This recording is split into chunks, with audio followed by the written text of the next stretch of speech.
Assalamualaikum warahmatullahi wabarakatuh.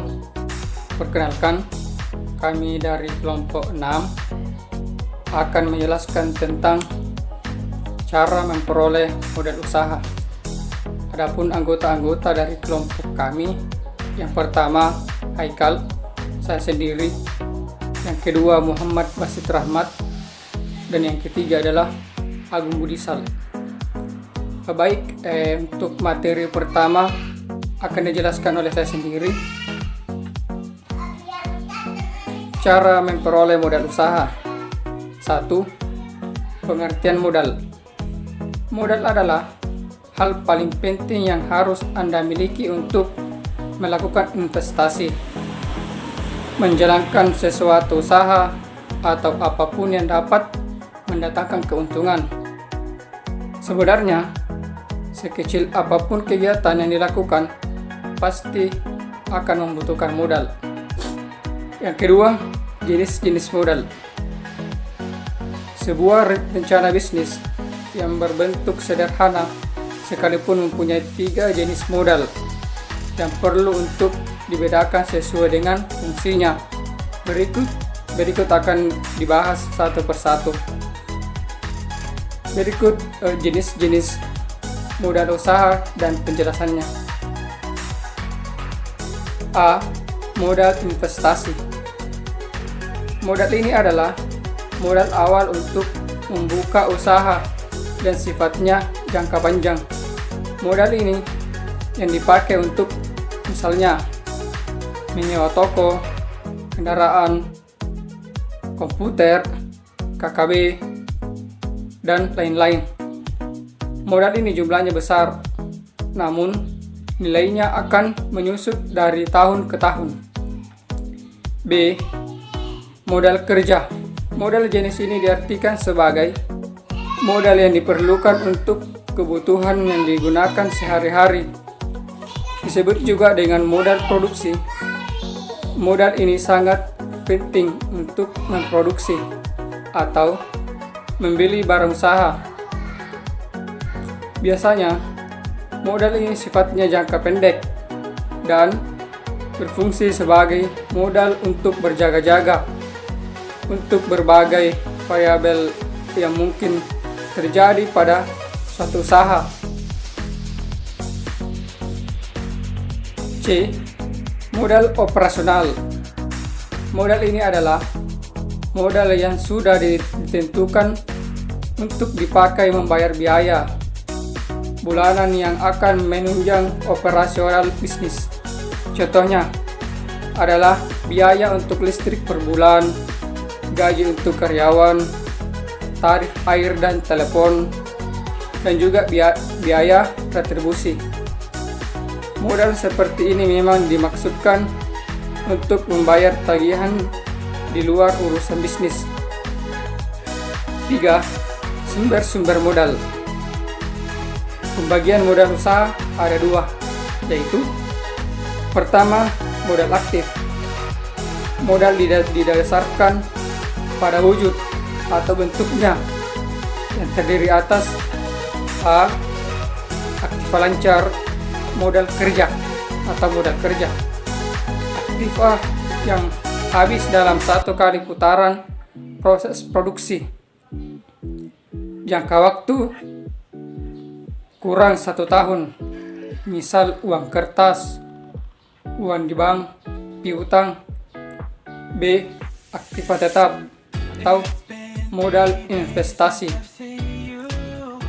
Aktiva yang tahan lama, tidak habis, yang berangsur-angsur habis dalam proses produksi, misalnya tanah, gedung, dan pabrik. 2. Modal pasif.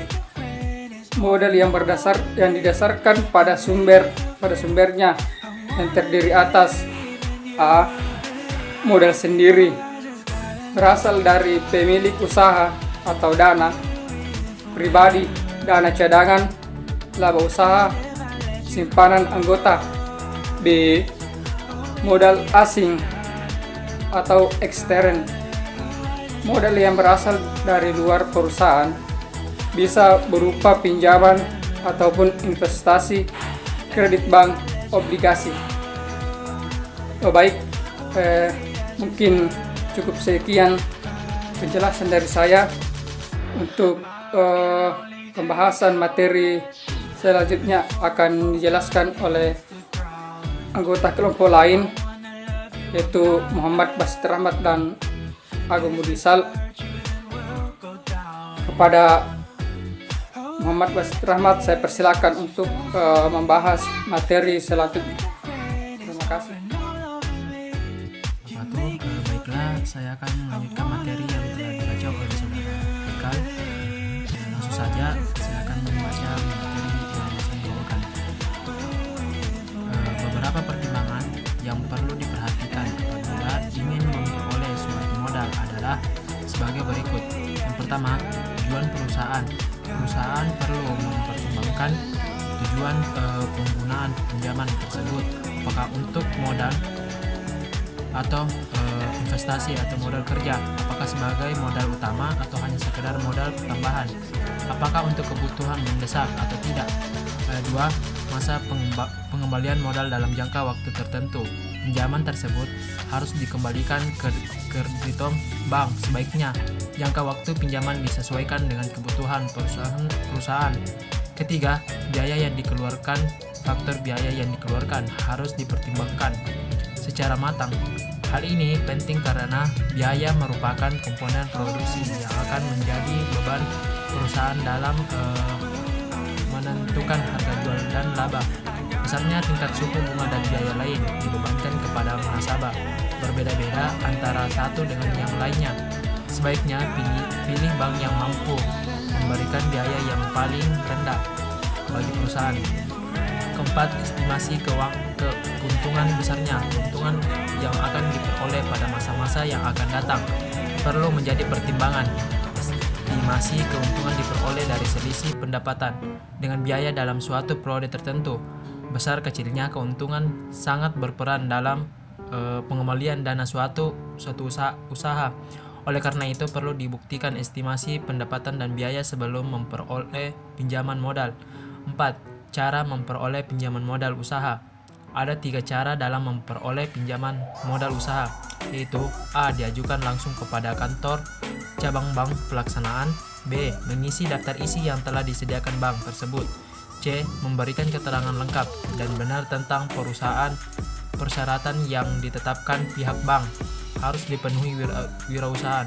Yang pertama, pemohon adalah pengusaha yang memiliki atau sedang mengajukan surat izin usaha. Kedua, pinjam tersebut benar-benar digunakan untuk kegiatan usaha. Ketiga, pinjam harus melengkapi persyaratan yang ditentukan bank. Kelima, kelebihan dan kekurangan suatu modal.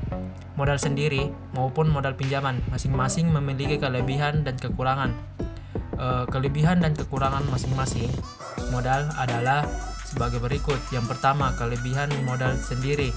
A. Tidak ada biaya seperti bunga atau biaya administrasi sehingga tidak menjadi beban perusahaan. B. Tidak tergantung kepada pihak lain. C. Tanpa memerlukan persyaratan yang rumit dan memakan waktu yang relatif lama. D. Tidak ada keharusan pengembalian modal. Kedua, kekurangan modal sendiri. A. Jumlahnya terbatas. B. Perolehan dalam modal sendiri dalam jumlah tertentu dari calon pemilik baru relatif lebih sulit karena mereka akan mempertimbangkan kinerja dan prospek usahanya. C. Kurang motivasi.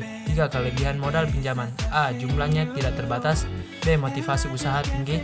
4. Kekurangan dan modal pinjaman. A. Dikenakan berbagai biaya seperti bunga dan administrasi. B. Harus dikembalikan. C.